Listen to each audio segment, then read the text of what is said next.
After I was reunited with my birth family, my sister, the girl who had lived my life in my place, tearfully offered me her fiancé. "Lily," she said, her voice a portrait of selfless sacrifice, "James is yours. I'll step aside." The moment her tears fell, the entire family turned on me, their hearts aching, their fingers pointing. That was when I understood, this family only responded to weakness, never to strength. So I dropped to my knees with a thud, my sobs louder and more desperate than hers. "Aurora, how can you step aside? If you do, James will blame me. Mom and Dad will blame me. My brother will blame me. What's the point of me even being alive if you won't stay with him? I'll die right here." The entire family froze, shock written across their faces. Aurora, the fake heiress, was stunned into silence.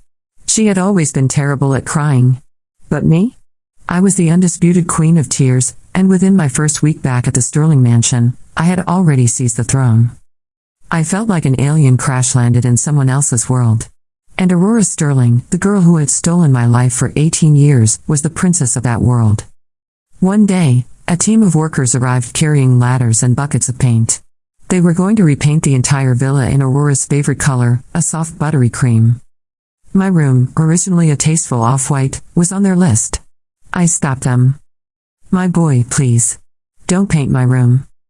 Aurora drifted over at the sound of my plea, linking arms with our mother, her eyes shimmering with tears. "Lily, don't you like it? I'm so sorry, I wasn't thinking. I thought you'd enjoy a warmer color too." Our mother frowned at me. "Lily, Aurora meant well. Why are you being so ungrateful?" Our father lowered his newspaper. "It's just a bit of paint. The whole house should have a uniform style." I looked at their entitled faces and finally understood. In this house, my opinion didn't matter. Only Aurora's tears did. "Fine," I whispered, my eyes reddening, my voice trembling with unshed tears. "I'm not ungrateful, Mom. I heard this room was the nursery you prepared for me when I was a baby. This color. You chose it for me with your own hands all those years ago." I lifted my head, my eyes glistening, refusing to let the tears fall. I wanted to keep it. As if I was never lost at all. Just for a moment, I wanted to know what it would have felt like to grow up here with you. My voice cracked into a choked sob. "I'm sorry. I'm being selfish. Go ahead and paint it. Pretend I never came back." The living room fell into dead silence. The blame on my parents' faces twisted into shock, then melted into a tidal wave of guilt. My mother shoved Aurora aside and rushed to embrace me. "My sweet girl, don't cry. Don't cry, it's Mommy's fault. We're so sorry." My father roared at the workers. "Who told you to touch the young Mrs. Room? Get out. Now." My brother Julian, coming down the stairs, rushed to my side, awkwardly patting my back. "Lily, don't cry. No one will dare touch your room." Aurora stood frozen, her gentle expression stiffening. She had never imagined that I would take her little trick and amplify it tenfold. She opened her mouth to speak, but I cried harder. "Sister, please don't be mad at me. I didn't mean to make Mom and Dad angry. I just can't control myself." With one sentence, I cut off any accusation she might make. If she said another word, she would look like a bully, and I would be the fragile, long-lost daughter. The color drained from Aurora's face. It was a beautiful sight. After that day, no one dared mention repainting again. My room became the only exception in that buttercream castle. The days that followed were a blur of subtle battles fought in the open halls of the Sterling mansion. Every glance, every gesture, every carefully chosen word became part of a war that Aurora thought she was winning. She still believed that her tears and false kindness would be enough to keep everyone under her control. But I had already begun weaving myself into their hearts like an invisible thread. All I had to do was cry a little louder, tremble a little weaker, and let the family's guilt consume them whole. Aurora's birthday had already made the house feel like it belonged to her. Balloons in soft pinks and silvers decorated the grand dining room, a towering cake frosted in perfect pastel layers sat at the center, and guests flowed in and out as though the Sterlings were royalty. Everyone laughed, clinked glasses, and smiled in that hollow way that high society does when appearances matter more than sincerity. Aurora glowed in the middle of it all, her designer dress hugging her figure, her diamond earrings catching every glimmer of the chandelier. Julian, ever the doting brother, had surprised her with a Porsche earlier that afternoon. She still had the keys dangling from her manicured fingers, flashing them proudly every time someone asked about her gift. She played the part of a beloved daughter flawlessly, and everyone adored her for it. I remained at the edge of the celebration, watching quietly, invisible but present enough to remind them of who I was. It was always like that, Aurora shining under the spotlight, and me existing in the shadows just far enough away to seem small, but close enough to be compared. Julian noticed me in that corner. For the first time, his eyes faltered. He reached into his pocket and pulled out that smaller velvet box, handing it to me as if to correct a mistake before anyone else saw it. Inside was the bracelet. Delicate. Expensive, but nothing compared to the Porsche that Aurora had paraded through the driveway. My fingers brushed the metal, and I knew exactly what to do. The tears came quietly, rolling down my cheeks with a silence that demanded attention. The laughter around us died, the music felt too loud, and the tension twisted in the air. I shook my head, my voice trembling. Brother, thank you, but I can't accept this. A girl like me who grew up in the dirt, how could I ever be worthy of something so precious? My sister is a star in the sky. She deserves the Porsche, the designer labels, everything. And me. I should just be happy to eat enough and not trouble anyone. The silence cracked the atmosphere like glass shattering. My words sank into every guilty heart in that room. Julian's face turned pale, his voice stumbling to explain. My parents scolded him angrily, accusing him of treating us differently. Aurora's smile was still frozen on her face, her car keys cutting into her palm as she clenched them too tightly. That night Julian came to me, guilt-ridden, his eyes bloodshot. He pressed the black card into my hand, his voice shaking. There's $3 million on this. It's for you, Lily. Buy any car you want, anything better than Aurora's. I'll give you the best of everything from now on. I turned my face away from him, hugging my knees, my voice fragile. Brother, I don't want things. I just feel like I'll never matter as much as she does. It's fine. She was with you for 18 years. That bond is something I can never replace. Julian nearly broke. He shoved the card into my hands and fled, unable to face the image of his real sister broken and fragile. When the door closed, I wiped my tears away. Aurora thought she was clever, but she was a child playing against someone who had already learned the rules of survival. The real game began when James Nordling re-entered the story. James was Aurora's fiancé, the heir to a corporate empire worth billions, groomed from birth to rule. The engagement had been arranged long before I was found, meant to secure the Sterling family's influence. But my sudden return shifted the ground beneath everyone's feet. Every time Aurora proclaimed she would step aside, every time she performed her so-called generosity, my parents' hearts bled for her. They looked at me with eyes filled with suspicion, as though I were a thief stealing what was never mine to begin with. The first dinner with James was a performance from start to finish. He arrived in his tailored suit, calm, polished, perfectly polite. His gaze met mine briefly, then shifted to Aurora, and I felt like a ghost haunting my own family table. They laughed together about society galas, mutual friends, and things I had no part in. My chopsticks trembled in my hands, not because of nerves, but because I knew what would happen next. Aurora leaned over with her false sweetness, placing food into my bowl. Lily, you're too thin. Eat more. Her hand slipped, deliberately careless, and a piece of greasy pork landed on my shirt. The oil spread in an ugly stain across the faded cotton. My $10 countryside t-shirt became the center of attention, mocked not with words but with silence and stares. Aurora gasped dramatically. I'm so sorry, Lily. I didn't mean to. Your clothes. The laughter died. I looked down at the stain, then up again, smiling faintly. My voice cracked with restrained sorrow. It's all right, sister. It's just an old shirt. If it's dirty, I'll throw it away. These are the only clothes I have anyway. Not like you, you wear brands I can't even recognize. I shouldn't have embarrassed the family by wearing something like this at dinner. I stood, bowed deeply to everyone at the table, my shoulders trembling. I'm sorry, Mom, Dad, Mr. Nordling. Please excuse me. Each step away was deliberate, my back straight, my silence louder than screams. I felt James's eyes on me, shifting from Aurora to me for the first time.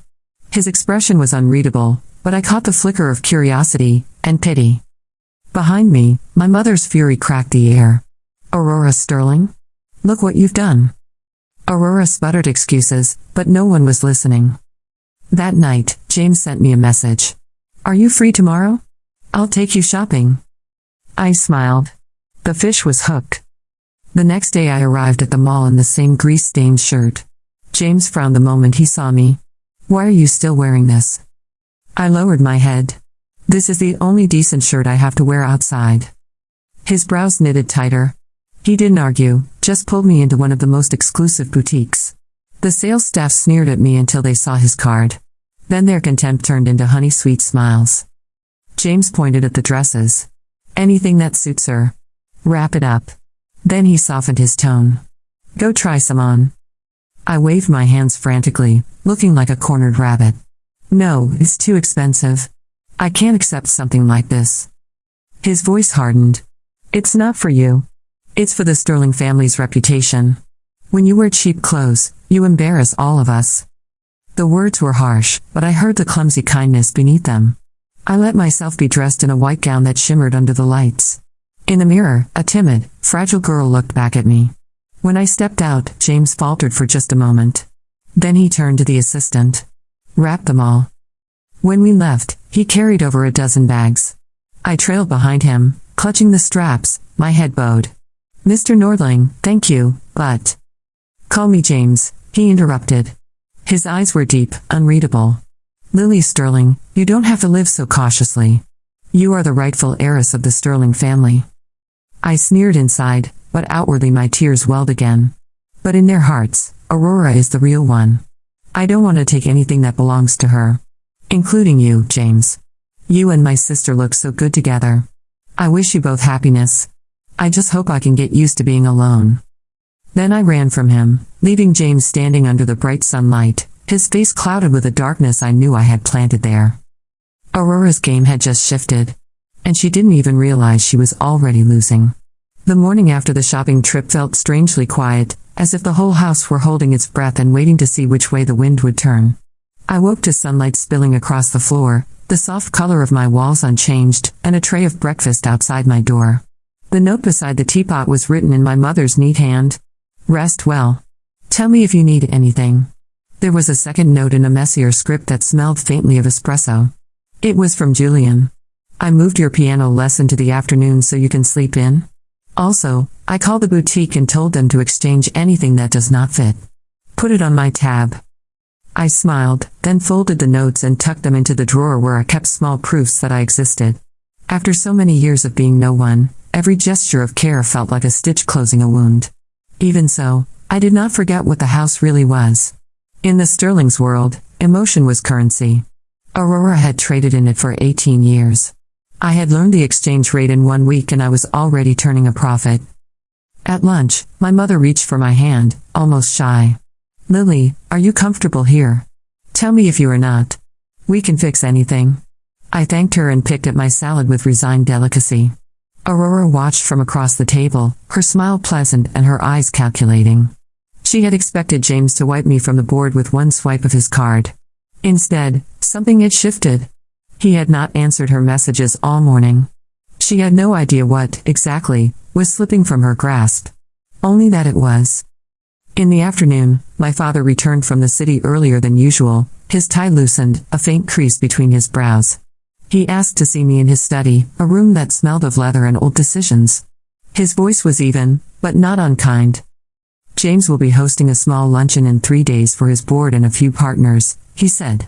It is not a formal event, but Nordling events are never social only. They will be watching. Aurora is expected to attend, of course. He paused, and I knew the next words were the ones he debated saying to himself all day. I would like you to attend as well. I blinked with the right amount of uncertainty. Me? Why me? Because you are a Sterling, he said simply. The world needs to see that you are part of this family. That was true enough, but I could hear the rest of the sentence he did not voice. The world needs to see which Sterling has gravity. Aurora heard about the luncheon at dinner and clapped her hands, the sound bright and crisp. Wonderful. Lily can sit beside me. I will introduce her to everyone. I let my lashes lower. If it is a burden, I can stay home. I would only embarrass you. My mother squeezed my fingers. You will not embarrass anyone. And you will not sit beside Aurora. You will sit beside me. Aurora's smile tightened. But she was quick to collect herself. Of course, Mother. We should help Lily choose something appropriate. We did not shop together. In the morning, she went out with our mother to visit a private atelier she had used since her debutante days, and I let Julian drive me to a simple tailor who was more interested in fit than in labels. Aurora would arrive in a dress everyone recognized from a runway photograph. I would arrive in a dress no one recognized at all, but that whispered careful choices with every stitch. I was not competing with her. I was replacing the field she thought she owned. On the day of the luncheon, the sky was one of those clear blue stages that make every photograph better. The Nordling estate on the edge of the city had swept paths and manicured hedges that felt more like control than beauty. I caught sight of James near the terrace, his expression composed and focused as a waiter moved past with a tray. He glanced up. His gaze found me, paused for a heartbeat, then changed almost imperceptibly. His shoulders loosened. He lifted his glass in acknowledgement. Aurora saw it. Of course she did. She slipped through a knot of guests and took his arm with the ease of habit. James, she said, her voice warm enough for the microphones that were not there. You look exhausted. Have you been working too hard again? He did not pull away, but he did not lean into her either.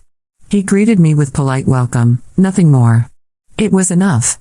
Politeness from a man who had always been indulgent with Aurora was a chasm if you knew where to stand. I pretended not to notice the distance he left between them and turned to speak with a silver-haired woman in soft gray who wore an expression like a locked drawer. She introduced herself as a member of the Nordling board. There was iron under her silk. We spoke about nothing for several minutes. Weather. Art. The renovations at the museum. Then she tipped her head. Tell me, Miss Sterling. Do you have any interest in finance? In my world, this was not casual. I smiled with humility and a sliver of curiosity.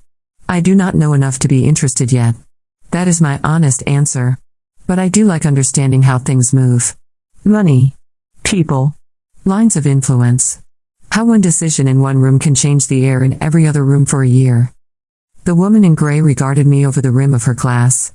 Most people answer with a slogan. You answer with cause and effect. Where did you learn that? On farms, I said.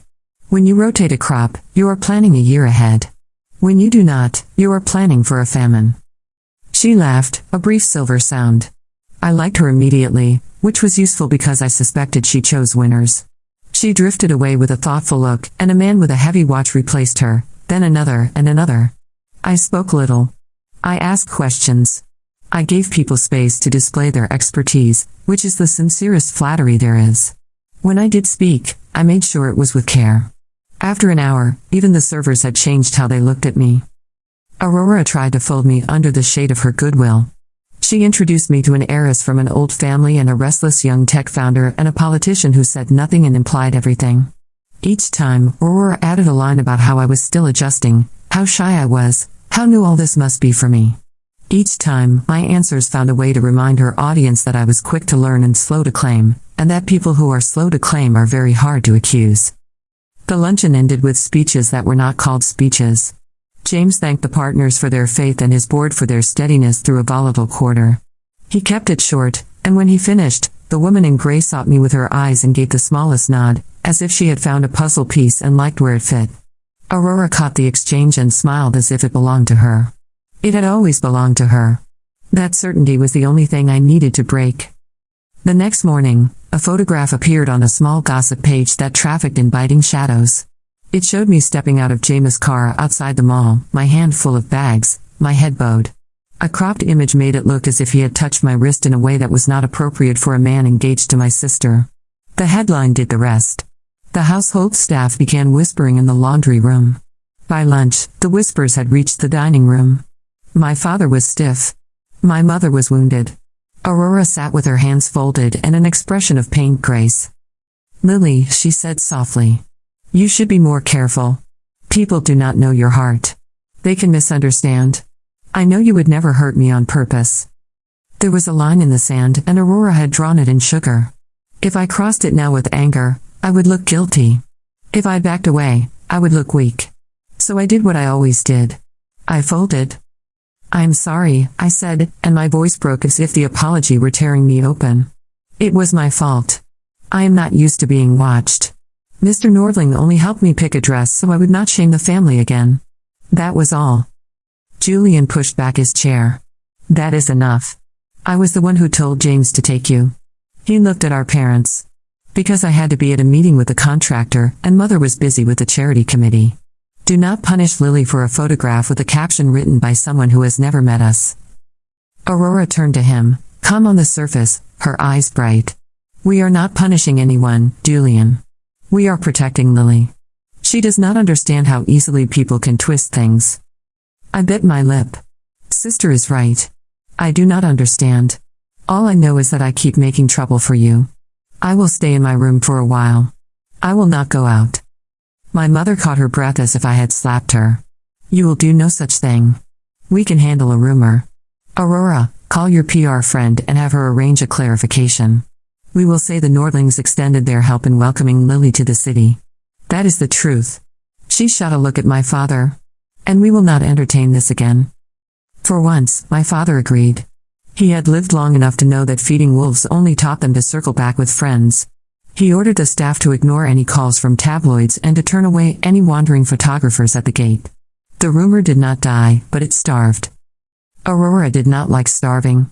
2 days later, she slipped into my room while I was in the bath and left a small jewelry box in the top drawer of my vanity, then sent a maid to fetch Mother to my room with a tremble in her voice.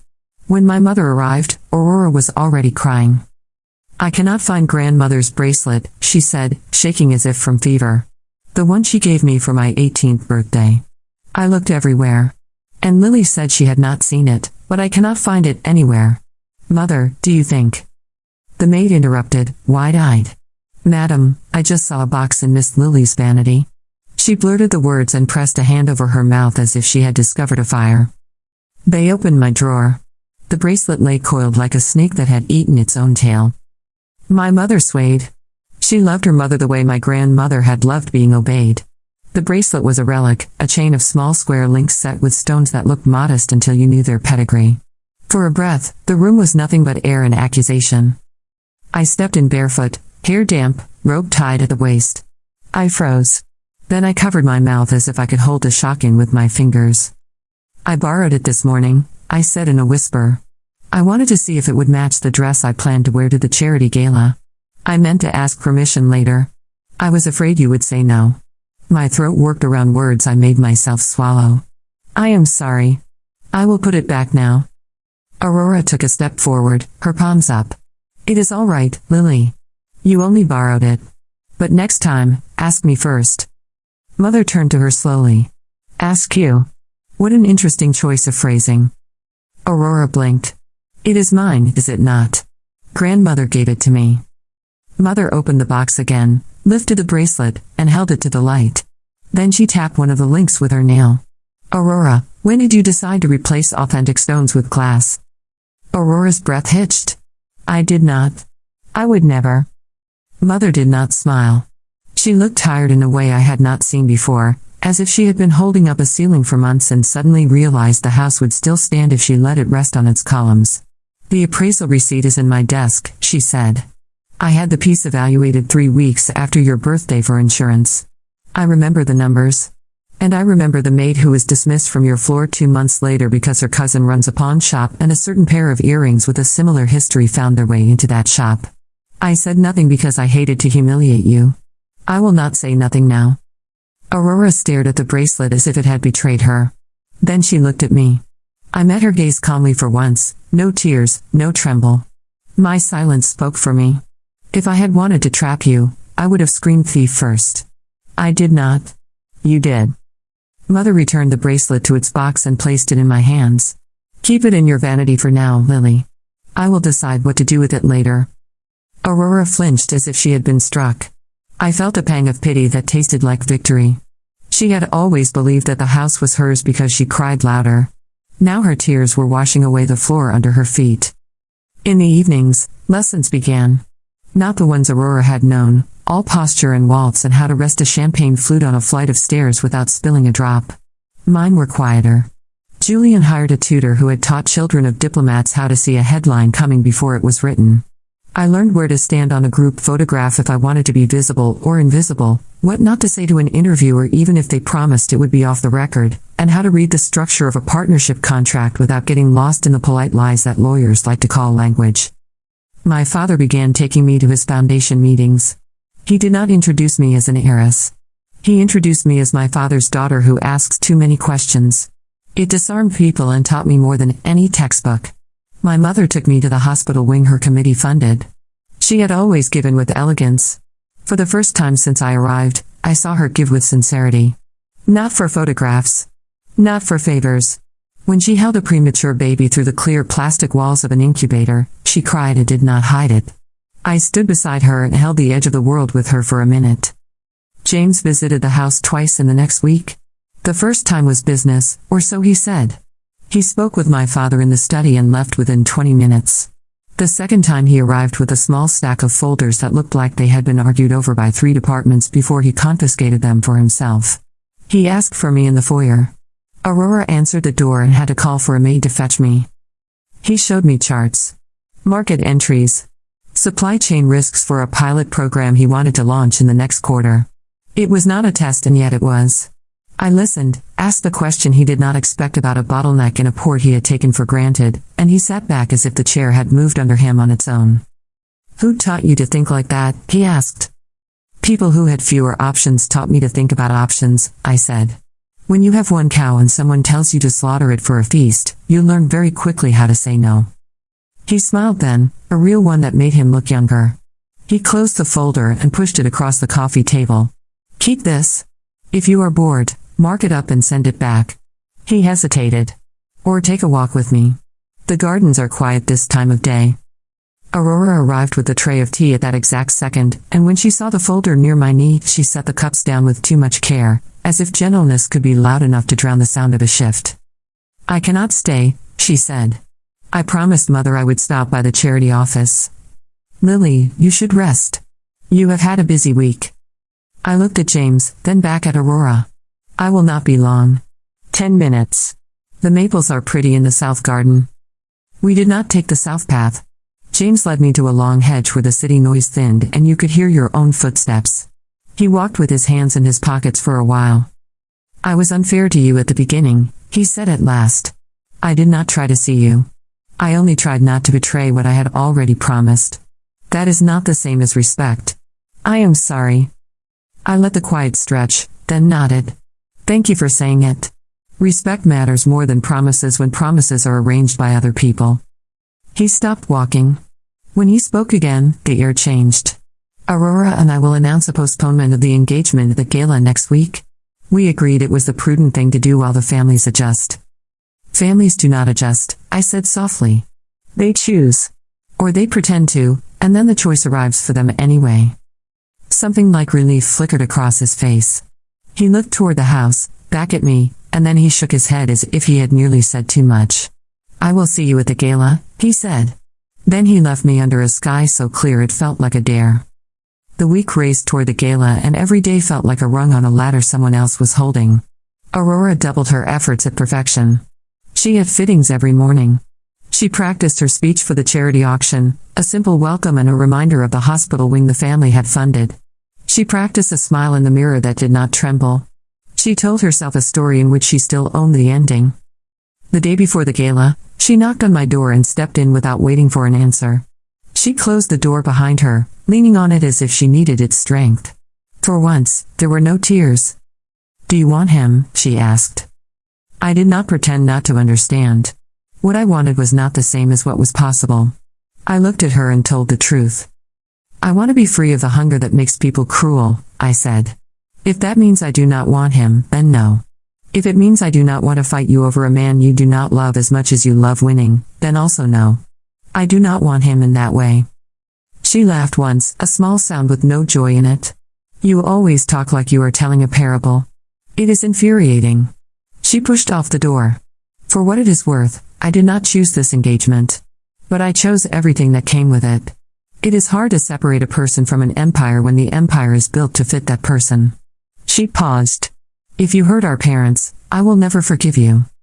If I hurt them, I will never forgive myself, I said, and we both believed me, which surprised us equally.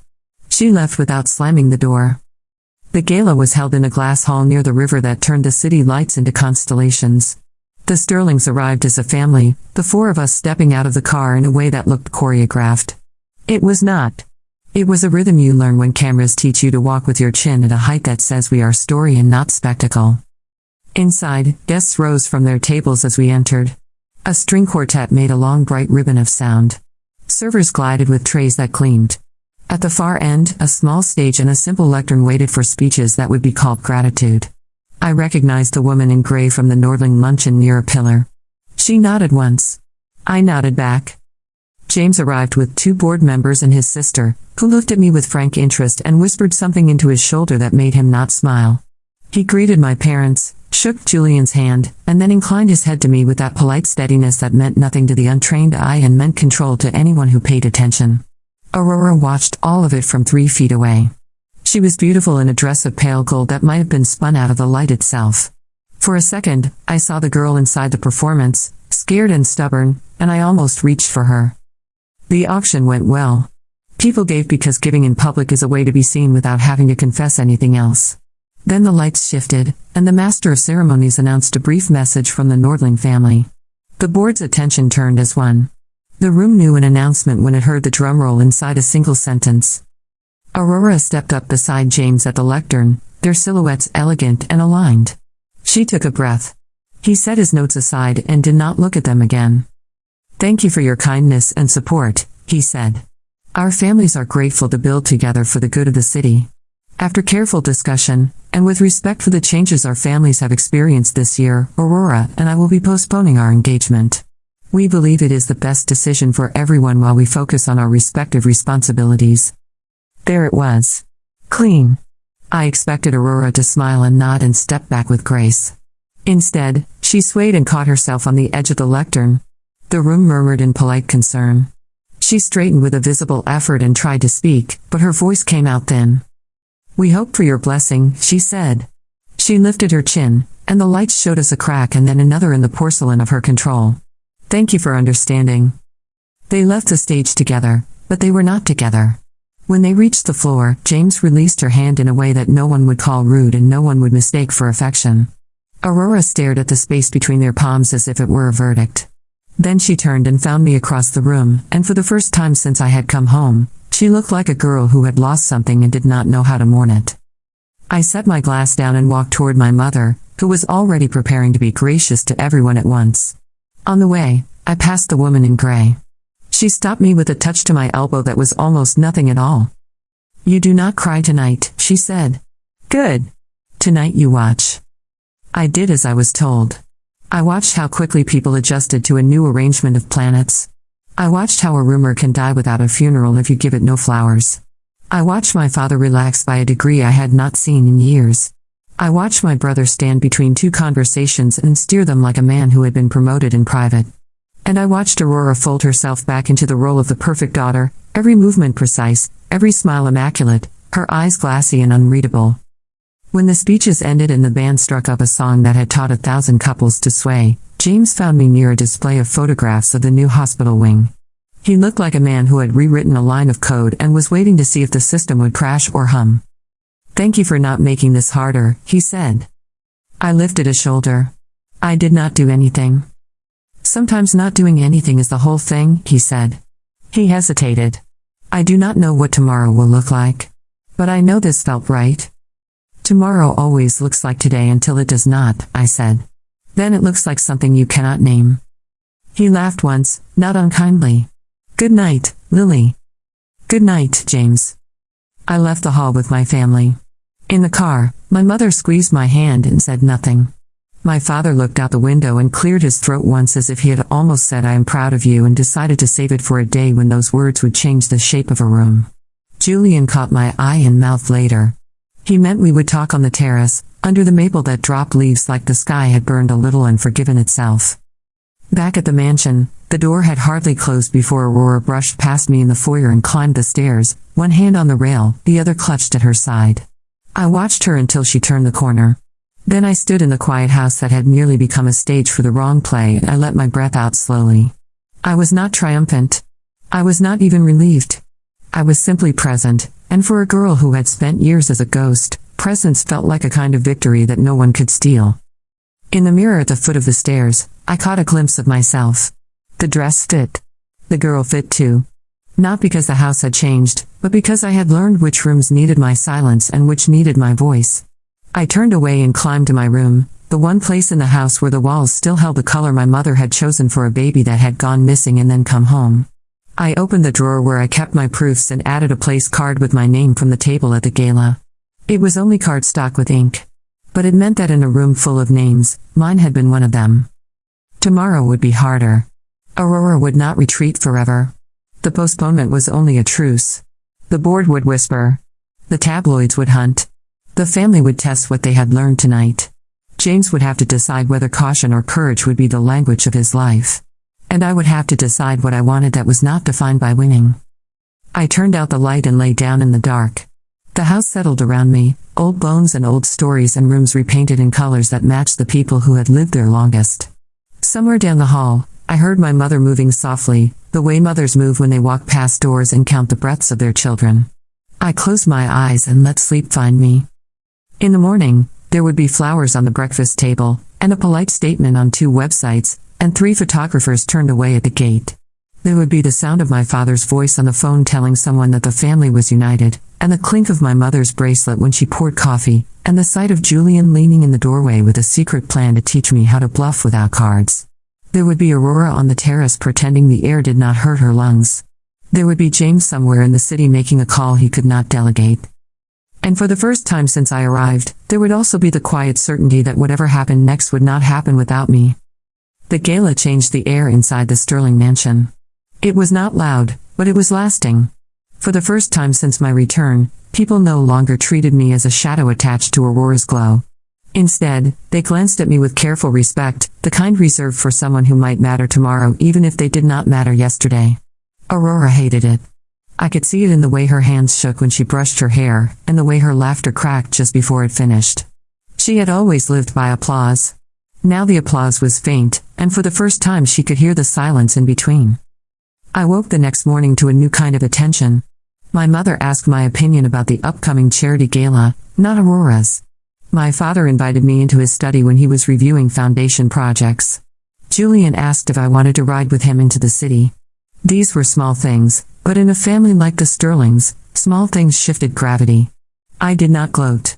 That would have been obvious. Instead, I lowered my eyes, thanked them softly, and let the weight of guilt and love do my work for me. Aurora, however, refused to surrender. She tried again with subtle sabotage, testing every corner of my patience.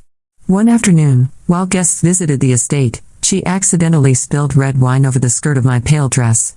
Her apology was rehearsed, her tears polished, but before I could even speak, Julian had already pulled me away and snapped at the maid to fetch another gown. The guests noticed. My mother noticed. Aurora's tears fell into the void and did not land anywhere useful. She was losing the power she had always relied on, and she knew it. That evening, I found her sitting alone in the garden, her gold hair catching the lamplight. For a moment, she looked less like my rival and more like a girl who had been forced to play a role too long. She glanced at me, eyes tired, and whispered, "Why couldn't you stay lost? Everything was perfect until you came back." I knelt beside her and answered with a quiet honesty that tasted both cruel and kind. "It wasn't perfect, Aurora. It was borrowed. And borrowed things are always returned." She turned her face away, silent, but her shoulders trembled. James grew more distant from her after the gala. Their postponed engagement turned into silence between them. Aurora tried to reach him with flowers, calls, visits, but James had begun to see through the layers of performance she had built around herself. When he did speak to her, it was polite and restrained, the kind of voice a man uses when he has already left a room even though his body remains in it. He was still cautious with me, but his caution had begun to take on a new shape, like curiosity that feared becoming desire. One evening, he visited again, carrying a folder under his arm, his expression serious. My father was away at a meeting, my mother at the hospital wing, Julian buried in renovations. The house was strangely quiet. James asked for me in the garden. Aurora followed us with her eyes from an upstairs window, though she probably thought I didn't notice. He laid the folder on the stone table. "These are proposals for a merger," he explained. "If it happens, it will decide the next decade for my company. I want you to read them." His eyes met mine. Not Aurora. You. I lowered my gaze. Why me? Because you see differently, he said. You don't speak to impress. You ask questions that matter. I don't need flattery, Lily. I need truth. I opened the folder, my fingers brushing the crisp pages, and scanned the charts. My heart pounded, not from fear but from the awareness of what this moment meant. Aurora had been raised for this, trained in etiquette, schooled in appearances, but James had brought the future of his empire not to her, but to me. When I lifted my head, I let my eyes shimmer just enough. I'll try. But I don't want to take what belongs to my sister. He leaned forward, his voice low. What belongs to your sister is not the same as what belongs to you. Don't confuse the two. His words echoed in my chest long after he left. I sat in the garden until the lamps went out, staring at the stars, knowing Aurora's world was cracking and nothing could stop it now. The storm broke a week later. It was supposed to be a quiet family dinner. My father at the head of the table, my mother beside him, Aurora glowing faintly but fragile, Julian joking lightly to ease the weight. But then James arrived, uninvited, his expression unreadable. He greeted my parents politely, then turned to Aurora. We need to speak. She stiffened, her fork frozen in midair. Of course, James. After dinner. No, he interrupted. Now. The room tensed. My father frowned, my mother set down her knife. Aurora rose, her face pale, and followed him into the drawing room. None of us intended to eavesdrop, but their voices rose, sharp, unable to be contained by walls. You knew, James said, his voice like iron. You knew the documents you gave my assistant were altered. Aurora gasped. I didn't. Stop lying, he cut in. The board traced it. The leak came from your email. You tried to sabotage the merger, Aurora. Do you realize what you've done? Her cry carried through the hall. I did it for us. For our engagement, for our families. If you merged, you'd be too powerful, and Lily would take everything. I was protecting what's mine. Silence followed, heavy and condemning. Then James's voice came, final. You've already lost what's yours. Aurora fled the room, her eyes red, her face streaked with tears. She stumbled past me in the hall, her hand brushing mine for a desperate second. Her whisper cracked like glass. You've ruined me. Then she vanished up the stairs. James stepped out moments later, composed but grim.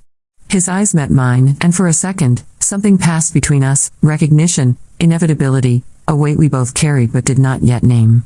My father rose, his face stern, and told James they would speak tomorrow.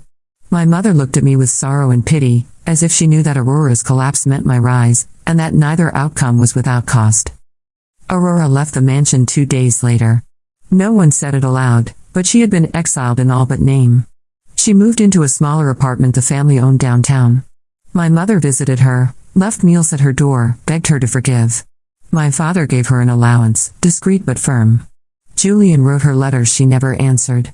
I stood by the window the day the car drove away with her bags, watching as the sister who had lived my life for 18 years vanished into the city night. A part of me wanted to run after her, to tell her we could find a way to share, but the larger part of me knew that some battles leave no room for truce. Aurora had lost not because I destroyed her, but because she destroyed herself when she believed tears were enough to rule forever. The house felt lighter without her, but it also felt emptier. I inherited her room at the table, her place beside my mother at charity events, her role in my father's introductions. I became the daughter who mattered. Yet I never forgot the way Aurora had once looked at me in the garden, whispering, "Why couldn't you stay lost?" That question would haunt me for years, even as the world accepted me as the true Sterling. James visited often after that, sometimes with business, sometimes without. Our conversations grew longer, our silences more comfortable. He never rushed, never pressed, but I could see the shift in his eyes when he looked at me. It was no longer pity or curiosity. It was something steadier, something real. When he finally asked if I would walk with him through the gardens again, I did not hesitate. And when he told me, with quiet conviction, "You are not your sister's shadow. You never were," I believed him. Months passed. The Nordling merger went through, stronger than expected, and James's empire expanded. The Sterling Foundation gained influence through my parents' renewed reputation, and Julian proved himself a steady hand in the family's business affairs. As for me, I found myself at the center of a life I had never chosen but had learned to survive in. My tears had opened the door, but my strength kept me inside. On a spring evening, as the magnolias bloomed along the terrace, James stood beside me and asked, not with spectacle but with sincerity, "Lily Sterling, will you let me walk beside you, not because of families, not because of duty, but because I choose you?" For the first time, I did not cry. I smiled. Yes. And as the sun set over the Sterling estate, painting the walls in golden light, I knew the world I had crash-landed into was finally mine, not because I had stolen it, not because I had begged for it, but because I had learned to live in it with my head unbowed. Aurora's absence remained a shadow, but it was no longer a shame. I hoped, somewhere in the city, she would find a life not built on tears but on truth. As for me, I had already begun mine. The story of the lost daughter had ended. The story of Lily Sterling had only just begun.